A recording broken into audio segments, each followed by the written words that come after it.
18ஆம் படி கருப்பரே போற்றி, பகைவரை நடுங்கச் செய்பவனே போற்றி, நல்லதே நினை, நல்லது மட்டுமே நினை. கருப்பசாமி பிள்ளைகளுக்கு இந்த அப்பனின் அன்பும் பாதுகாப்பும் என்றுமே 100% முழுமையாக இருக்கும். துரோகத்தை செய்தவர்களை நினைத்து நீ மனம் வருந்தி கொண்டிருக்கின்றாய் அல்லவா? என் தங்கமே, உன்னுடைய வாழ்க்கையில் உனக்கு துரோகங்களை செய்தவர்களை பற்றி நீ சொல்லும் பொழுதெல்லாம் உன் அம்மா எனக்கே இங்கு கண்களில் கண்ணீர் ததும்பியது என்றால் அவர்கள் எப்படிப்பட்ட துரோகத்தை உனக்கு செய்திருக்கிறார்கள் என்பதை என்னால் புரிந்து கொள்ள முடிகிறது. என் தங்கமே, துரோகத்தை செய்ததோடு மட்டும் அல்லாமல் இன்னமும் அவர்கள் உன்னை பற்றி மற்றவர்களிடத்தில் பேசிக்கொண்டுதான் இருக்கிறார்கள். நீதான் எந்த பிரச்சனையும் வேண்டாம் என்று ஒதுங்கி நின்று கொண்டிருக்கின்றாயே தவிர அவர்கள் இன்னமும் ஒருவரிடத்தில் உன்னை பற்றிய வதந்திகளை பரப்பி கொண்டுதான் இருக்கின்றார்கள் என்பதுதான் நீ அறிந்திராத உண்மை. நீ என்ன நினைக்கின்றாய் தெரியுமா? நாம் எப்படி இருக்கின்றோமோ அது போலதான் அவர்கள் இருந்து கொண்டிருக்கிறார்கள் என்று நீ நினைத்து கொண்டிருக்கின்றாய். ஆனால் உண்மை என்னவென்றால் அவர்கள் மட்டும் அல்ல, அவர்கள் உடன் பிறந்தவர்களும் இந்த வேலையை தான் செய்து கொண்டிருக்கின்றார்கள். மற்றவர்களிடத்தில் சென்று தேவையில்லாத விஷயங்களை பற்றி பேசிக்கொண்டு தேவையில்லாத விஷயங்களில் தலையிட்டு கொண்டும் இருக்கிறார்கள்.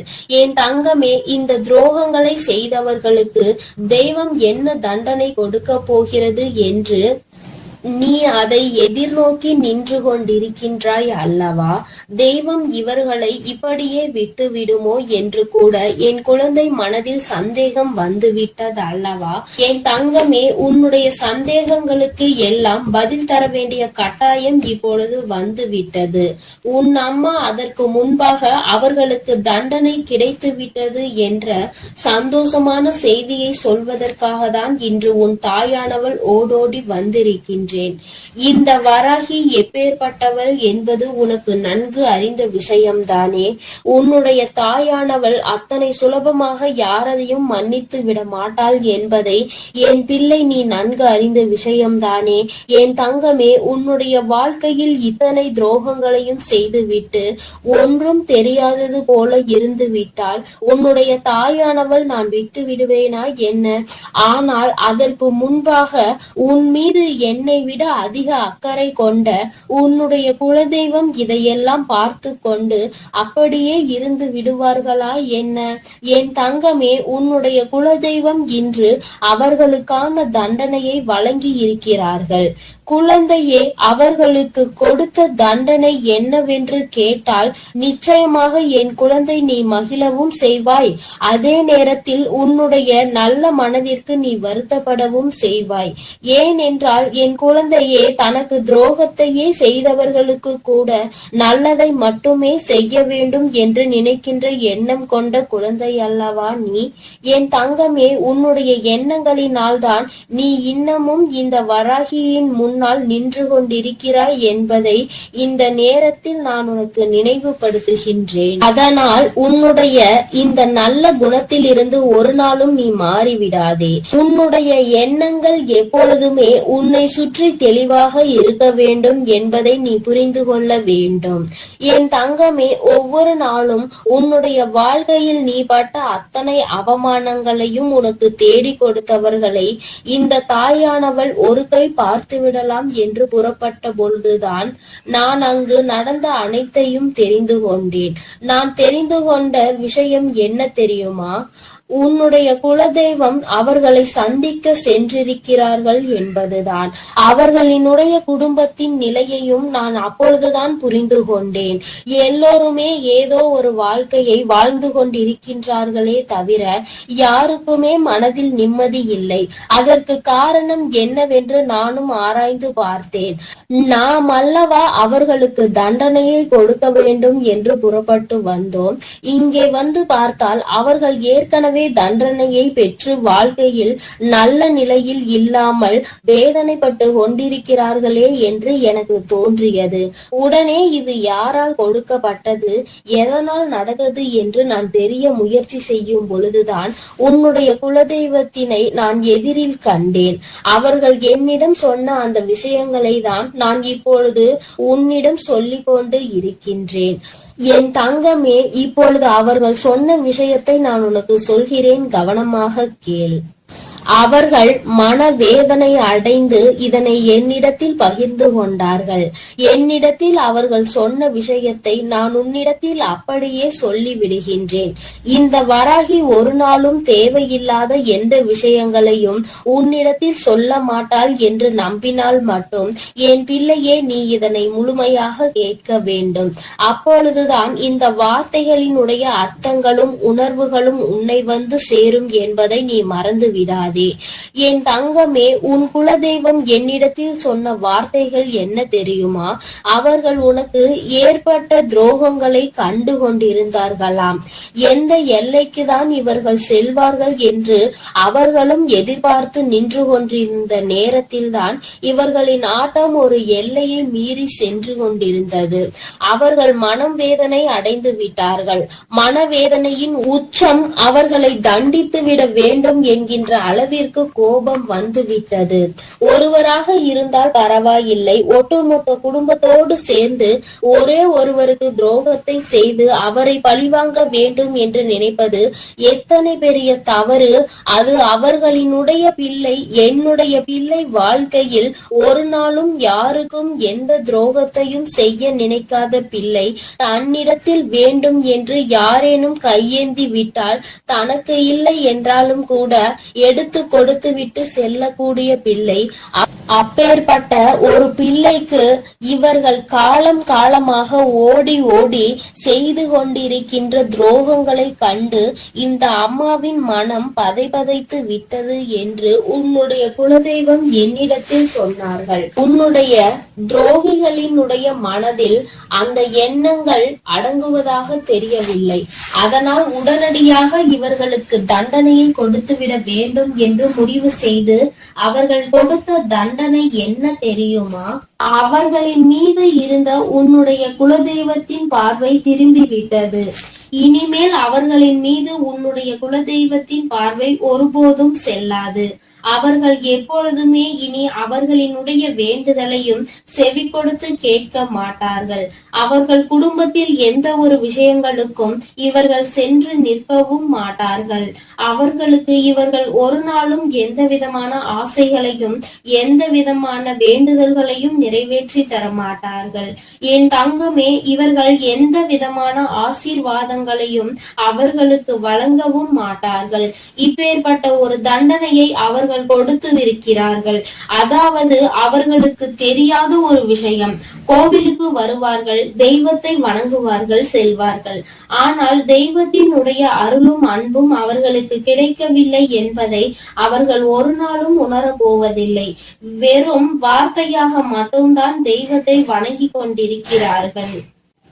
உன் குலதெய்வத்தினுடைய அன்பினை இனி ஒரு நாளும் அவர்கள் பெற்றுவிட முடியாது.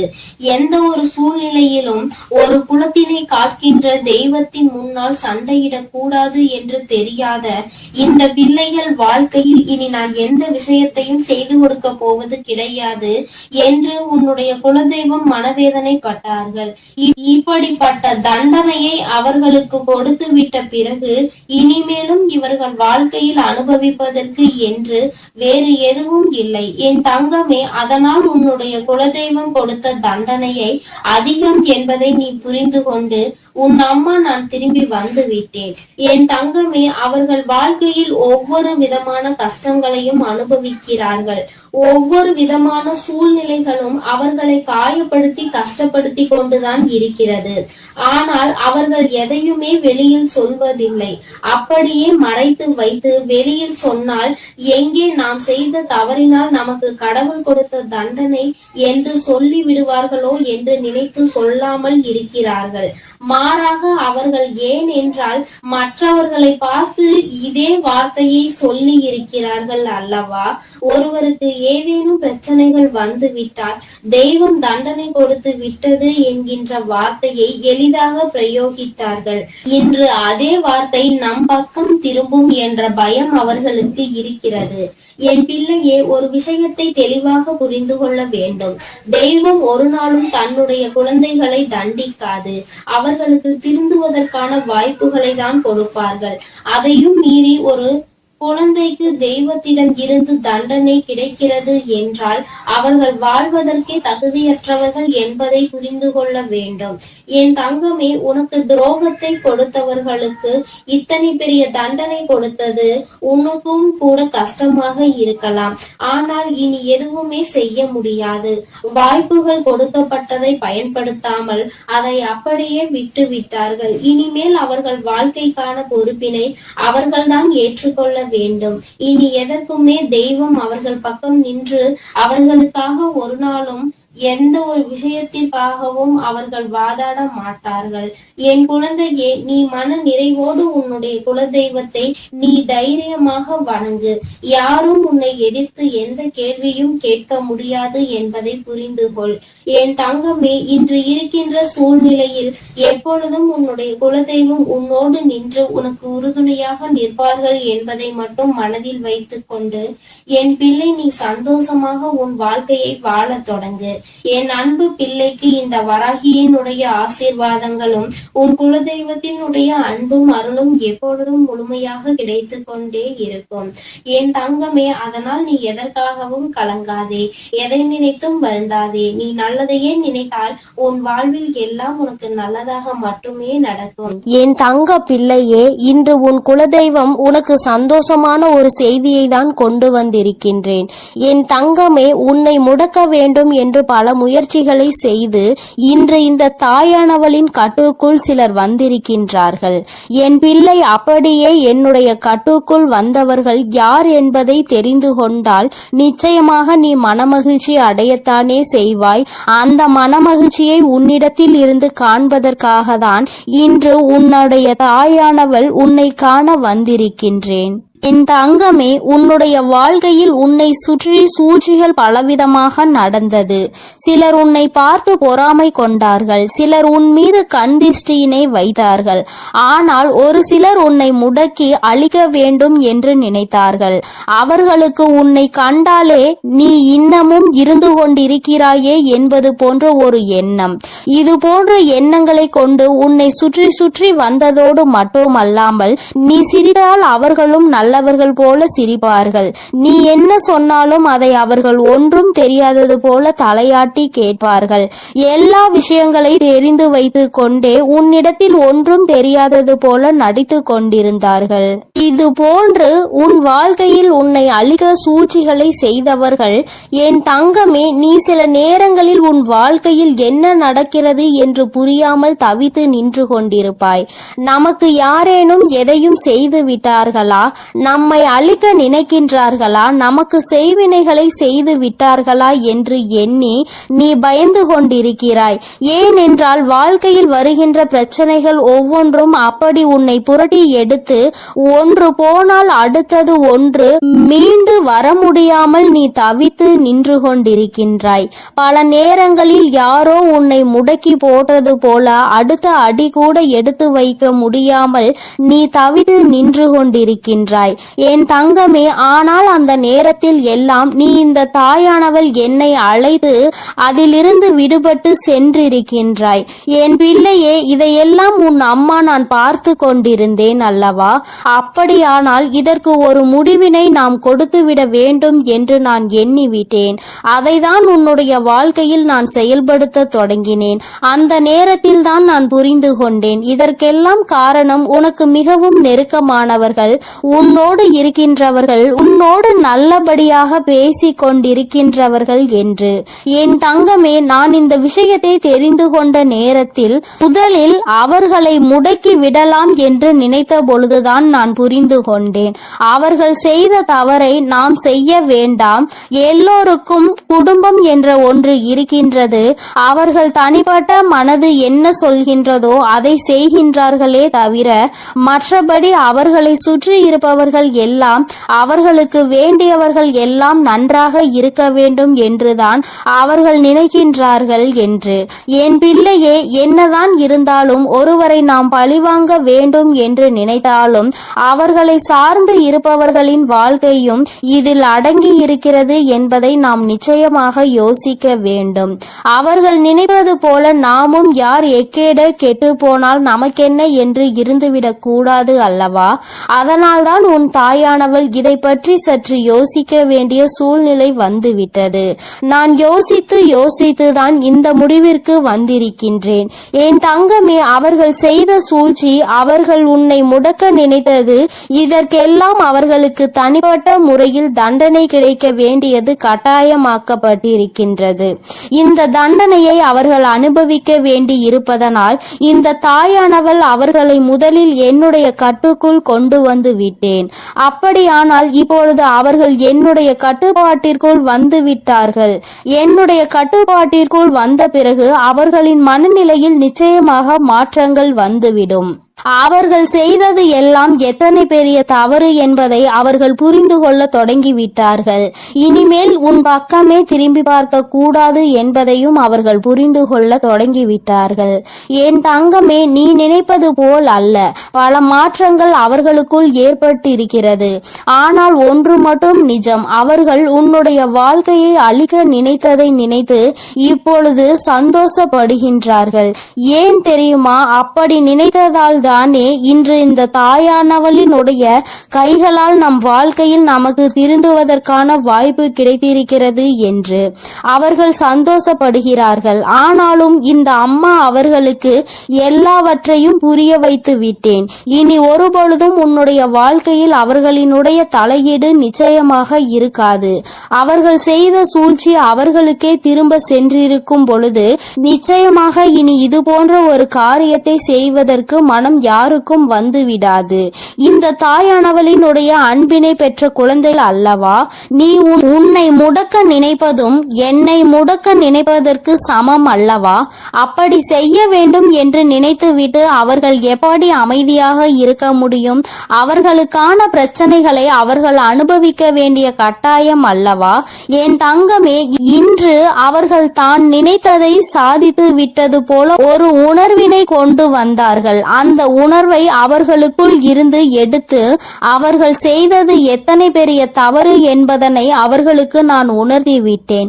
என்னதான் இந்த தாயானவள் அவர்களுக்கு அறிவுரை வழங்கினாலும் நான் அவர்களுக்கு ஆசிகளை ஒருபொழுதும் வழங்கவில்லை. அவர்களின் வாழ்க்கை அவர்களின் பொறுப்பு. அவர்கள் செய்த பாவத்திற்கு பலனும் அவர்களுக்கு நிச்சயமாக கிடைக்கும். என் பிள்ளையாக அவர்கள் திருந்து விட்டார்கள் என்றால் இனி வாழ்க்கையில் அவர்களுக்கு நல்லது நடக்கும். மீண்டும் மீண்டும் அதே தவறை தான் செய்வார்கள் என்றால் இந்த வாழ்க்கையே அவர்களை அழித்துவிடும் என்பதில் எந்த ஒரு மாற்று கருத்தும் கிடையாது. வாழ வேண்டும் என்ற எண்ணம் மட்டும் இருந்துவிட்டால் போதாது. இந்த வாழ்க்கையை வாழ்வதற்கான தகுதி நம்மிடத்தில் இருக்கின்றதா என்பதையும் புரிந்து கொள்ள வேண்டும். அதையெல்லாம் உனக்கு நிச்சயமாக இருக்கின்றதா என்பதை புரிந்து கொள்ள வேண்டும். என் தங்கமே, இவர்களினுடைய மனதில் இருக்கின்ற எண்ணங்களை எல்லாம் நீ நிச்சயமாக ஒரு பொருட்டாகவே நினைக்காதே. அடுத்தவர்களுக்கு கெடுதல் நினைப்பது, அடுத்தவர்கள் வாழ்க்கையை முடக்க நினைப்பதும் ஒரு தொழிலா? இது போன்ற வேலையை செய்வதற்கு பதிலாக அவர்கள் வாழாமலே இருந்து விடலாம் என்றுதான் உன் அம்மா எனக்கு கோபம் வருகின்றது. என் தங்கமே, இருந்தாலும் இவர்களை சார்ந்தவர்கள் எந்த கஷ்டமும் படக்கூடாது. இவர்கள் செய்த தவறுக்கு இவர்களின் சந்ததிகள் என்ன செய்வார்கள்? ஆனாலும் இவர்கள் செய்த பாவம் அவர்களை துரத்துவதை யாராலும் நிறுத்த முடியாது. அந்த பாவத்தை நாம் தூக்கி சுமக்க வேண்டாம் என்றுதான் அம்மா சொல்கின்றேன். என் தங்கமே, நீயும் அவர்களுக்கு ஒரு விஷயத்தை செய்யும் பொழுது அது அவர்கள் குடும்பத்தை பாதிக்கிறது என்றால் அந்த பாவம் உன்னை வந்து சேர்ந்துவிடும் அல்லவா? என் தங்கமே, அவர்கள் மிகவும் நல்லவர்களாக இருக்கலாம் அல்லவா? அதனால் என் பிள்ளையே, நீ யாரையும் வஞ்சிக்காதே, யார் மனதையும் நோகடிக்கும்படி நீ பேசிவிடாதே. அவரவர்கள் செய்வதற்கான பலன்களை அவரவர்கள் அனுபவிப்பார்கள். அவரவர்கள் வாழ்க்கையில் என்ன நடக்கின்றதோ அதற்கு அவர்களே பொறுப்பெடுத்துக் கொள்வார்கள். உன் வாழ்க்கையில் உனக்கு அவர்கள் செய்ததற்கான பொறுப்பினை நான் எடுத்துக் கொள்கின்றேன். என் தங்கமே, அவர்களை திருத்தி நல்வழிப்படுத்த வேண்டியது என்னுடைய பொறுப்பு. என்னுடைய கட்டுக்குள் இன்று வந்து நின்று கண்ணீர் சிந்திக் கொண்டிருக்கின்றார்கள். அவர்கள் செய்த தவறை எண்ணி என்னிடத்தில் வருந்தி கொண்டிருக்கின்றார்கள். அம்மா, அவர்களை காப்பது நீ என்று தெரிந்திருந்தால் நான் நிச்சயமாக இது போன்ற தவறுகளை எல்லாம் செய்திருக்க மாட்டேன். தெய்வம் அவர்களுக்கு துணை நிற்கும் என்பதை அந்த நேரத்தில் நான் அறியவில்லை. இப்பொழுது எல்லா தவறையும் உணர்ந்து விட்டேன். இனி தெய்வத்தின் மீது எனக்கு நம்பிக்கை வந்துவிட்டது. தெய்வத்தின் மீதான பயமும் எனக்கு வந்துவிட்டது. அதனால் எந்த ஒரு தீங்கினையும் இனி ஒரு நாளும் செய்ய மாட்டேன் என்று அவர்கள் மனம் வருந்தி மன்னிப்பினை கேட்டு விட்டார்கள். என் தங்கமே, இனி ஒரு நாளும் நீ இதனை நினைத்து மனம் கலங்க வேண்டாம். இனி உன்னுடைய வாழ்க்கையில் எல்லாமே நீ நினைத்தது போல நடக்கும். இந்த எதிரிகள் இல்லாத, இந்த துரோகிகள் இல்லாத நிலையை உனக்கு வாழ்க்கையில் உருவாக்கி கொடுக்கும் நேரம் வந்துவிட்டது. சூழ்ச்சிகளை யார் செய்தாலும் இந்த தாயானவளின் கைகளால் அவர்களுக்கு தண்டனை நிச்சயம் என்பதை புரிந்துகொள். உடனே நீ நடக்கவில்லை என்பதற்காக மனதை தளரவிட்டு விடாதே. நிச்சயமாக அம்மா அதற்கான வேலைகளையும் அதற்கான நாளையும் குறித்து விட்டேன். மிக விரைவாகவே எல்லாம் நடக்கும் பொழுது நீ மனமகிழ்ச்சியினை நிச்சயமாக அடைந்து விடுவாய் என்பதில் எந்த ஒரு மாற்று கருத்தும் கிடையாது. என் தங்கமே, எப்பொழுதும் நீ சந்தோஷமாக இருக்க வேண்டும். சூழ்ச்சிகள் எல்லாம் உன் முன்னால் சுருண்டு போகும் என்பதனை புரிந்துகொள். என் தங்கமே, இந்த தாயானவளினுடைய ஆசீர்வாதங்கள் எப்பொழுதுமே உனக்கு முழுமையாக கிடைக்கும். அதனால் நீ எதற்காகவும் கலங்காதே, எதை நினைத்தும் வருந்தாதே. நீ நல்லதையே நினைத்தால் உன் வாழ்க்கையில் எல்லாம் உனக்கு நல்லதாகவே நடக்கும். என் தாயானவள் எப்போதும் உனக்கு துணையாக உன் இல்லத்திலே இருக்கிறேன். நீ செல்லும் இடத்திலெல்லாம் உனக்கு முன்பாக நான் சென்று கொண்டிருக்கிறேன் என்பதையும் நீ மறந்து விடாதே. என் செல்ல குழந்தையே, இன்று உன்னுடைய தாயானவள் உன்னிடத்தில் ஒரு விஷயத்தை பேசுவதற்காக நீண்ட நேரமாக காத்து கொண்டிருக்கிறேன். என் தங்கமே, உன்னுடைய வாழ்க்கையை அழிக்க நினைத்த துரோகிகளினுடைய நிலைமை இப்பொழுது என்னவாக இருக்கிறது என்பதை தெரிந்து கொள்ள வேண்டிய கட்டாயம் உனக்கு வந்திருக்கிறது. என் தங்கமே, இந்த தாயானவள் அவர்களுக்கு தண்டனை கொடுப்பதற்கு நான் சென்றிருந்தேன். ஆனால் உன்னுடைய குலதெய்வம் அந்த துரோகிகளுக்கு மிகப்பெரிய தண்டனையை கொடுத்து விட்டார்கள். என் தங்கமே, அது என்னவென்று நீ தெரிந்து கொள்ள வேண்டிய கட்டாயம் இப்பொழுது உனக்கு ஏற்பட்டிருக்கிறது. அதற்கு காரணம் என்ன தெரியுமா? என் பிள்ளை, உன்னுடைய வாழ்க்கையில் தெய்வங்கள் எதுவும் செய்யவில்லை, தெய்வத்தை வணங்குவதில் எந்த பலனும் இல்லை என்று நீ சொல்கிறாய் அல்லவா? நீ அதிலிருந்து தெளிவு பெற வேண்டும் அல்லவா? நீ உன் வாழ்க்கையில் தெய்வத்தை எந்த இடத்தில் வைத்திருக்கிறாய்? தெய்வம் உன்னை எந்த இடத்தில் வைத்து உனக்கு நல்லது செய்து கொண்டிருக்கிறார்கள் என்பதை நீ புரிந்து கொள்ள வேண்டும் என்பதற்காக தான் அம்மா இப்பொழுது உன்னிடத்தில் பேசிக் கொண்டிருக்கிறேன். என் தங்கமே, கண்களை மூடிக்கொண்டு சுற்றி இருப்பவை எல்லாம் இருப்பி போய்விட்டது என்று ஒரு நாளும் சொல்லக்கூடாது.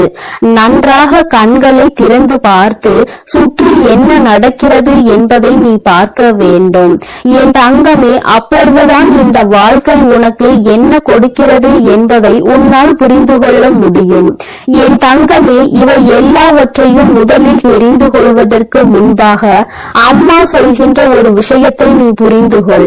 என் தங்கமே, ஒருவருக்கு உன்னை போராடி உன்னுடைய நிலைமையை நீ புரிய வைக்க வேண்டும் அல்லது உன்னுடைய சூழ்நிலையை புரிய வைக்க வேண்டும் என்ற நிலை உனக்கு வரும் என்றால், என் தங்கமே, உன்னுடைய மனதோடு சில நொடிகள் போராடி அவர்களை விட்டு நீ மறந்து விலகி செல்வது மிகவும் நல்லது.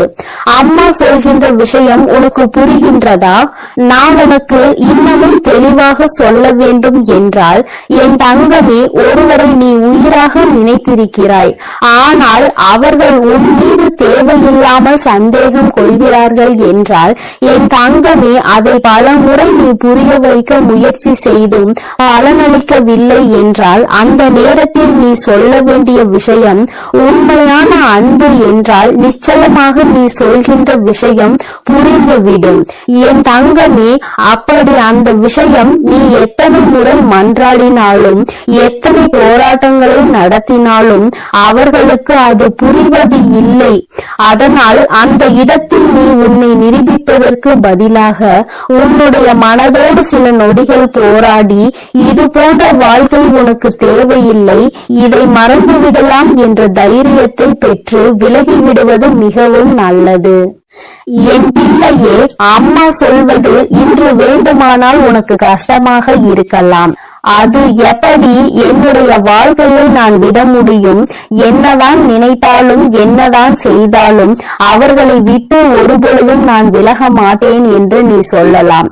ஆனால் என் தங்கமே, உண்மை என்னவென்று நீ புரிந்து கொள்ள வேண்டும் அல்லவா? என் தங்கமே, உன்னுடைய வாழ்க்கைதான், நான் இல்லை என்று சொல்லவில்லை. என்னாலும் போராடி கொண்டே ஒரு வாழ்க்கையை எப்படி உன்னால் கடந்து செல்ல முடியும்? என் தங்கமே, இதையெல்லாம் நீ புரிந்து கொள்ள வேண்டும். இந்த வாழ்க்கையில் இதையெல்லாம் நீ கட்டாயமாக தெரிந்து கொள்ள வேண்டும். எல்லாவற்றையும் கடந்து நீ வாழ வேண்டும். ஓரிடத்திலேயே முடங்கி கிடக்க கூடாது. ஒருவருக்காக உன்னுடைய ஒட்டுமொத்த வாழ்க்கையையும் நீ வீணடித்து விடக் கூடாது என்றுதான் அம்மா உனக்கு சொல்கிறேன். சரி, இதை நீ புரிந்து கொண்டால் உனக்கு நல்லது. என் தங்கமே, இப்பொழுது நான் உன் வாழ்க்கையில் உனக்கு துரோகங்களை செய்தவர்களின் நிலை என்னவாக இருக்கிறது என்றும் உனக்கு சொல்கிறேன். அதனை நீ கேள். உன்னுடைய குலதெய்வம் அவர்களுக்கு என்ன தண்டனை கொடுத்தார்கள் என்பதையும் சொல்கிறேன். என் தங்கமே, உனக்கு காயங்களை கொடுத்தவர்கள் உனக்கு மிகவும் நெருக்கமானவர்கள், உன்னுடைய குடும்பத்தில் ஒருவர். என் தங்கமே, உன்னுடைய குலதெய்வம் முன் வந்து அவர்களுக்கு தண்டனை கொடுத்ததற்கு காரணம் அவர்களும் அவர்களுடைய குலப்பிள்ளை அல்லவா? தன்னுடைய பிள்ளைகள் நல்லது செய்தால் சந்தோஷப்படுபவர்கள் தன்னுடைய பிள்ளை தவறு செய்தாலும் அதனை நிச்சயமாக தட்டி கேட்டு விடுவார்கள் என்பதில் எந்த ஒரு மாற்றமும் கிடையாது. என் தங்கமே, இப்பொழுது உன் வாழ்க்கையில் அதுதான் நடந்திருக்கிறது. உன்னுடைய குலதெய்வம் அவர்களுக்கு கொடுத்திருக்கிற தண்டனை எதிரிக்கு கூட வரக்கூடாது என்று நான் சொல்லி முடித்ததும் நீ நிச்சயமாக நினைப்பாய். ஏனென்றால் அவர்களுக்கு கொடுத்த தண்டனை அப்பேற்பட்ட தண்டனை. என் தங்கமே, குலத்தில் இருந்து கொண்டு எல்லோருமே ஒரே உறவாக இருந்து கொண்டு தன்னுடைய குலத்தில் இருக்கின்ற மற்றவர்களுக்கு காயத்தை கொடுப்பது நியாயமற்றது. இதையெல்லாம் கேட்பதற்கு யாரும் இல்லை என்று அவர்கள் நினைத்து விட்டார்களா? இந்த குலதெய்வம் எதற்காக இருக்கின்றார்கள் என்பதை புரிந்து கொள்ளாமல் அவர்களுடைய ஆட்டம் அதிகமாகிவிட்டது. இந்த ஆட்டத்தை நான் இப்பொழுது நிறுத்தவில்லை என்றால் இனி அவர்களை யாராலும் கட்டுப்படுத்த முடியாது. இதற்கு இவர்களுக்கு நான் கொடுக்கக்கூடிய தண்டனை அவர்கள் காலத்திற்கும் மறக்க முடியாத தண்டனையாக இருக்க வேண்டும். அதற்காக அவர்கள் செய்த விஷயம் என்ன தெரியுமா? அங்கே அவர்கள் உன்னுடைய துரோகியாக இருப்பவர்களுக்கு கொடுத்த என் அன்பு பிள்ளைக்கு இந்த கருப்பனின் ஆசீர்வாதமும் அன்பும் என்றுமே முழுமையாக இருக்கும். வேண்டும் வரம் தருபவனே போற்றி, வேட்டை பிரியனே போற்றி போற்றி.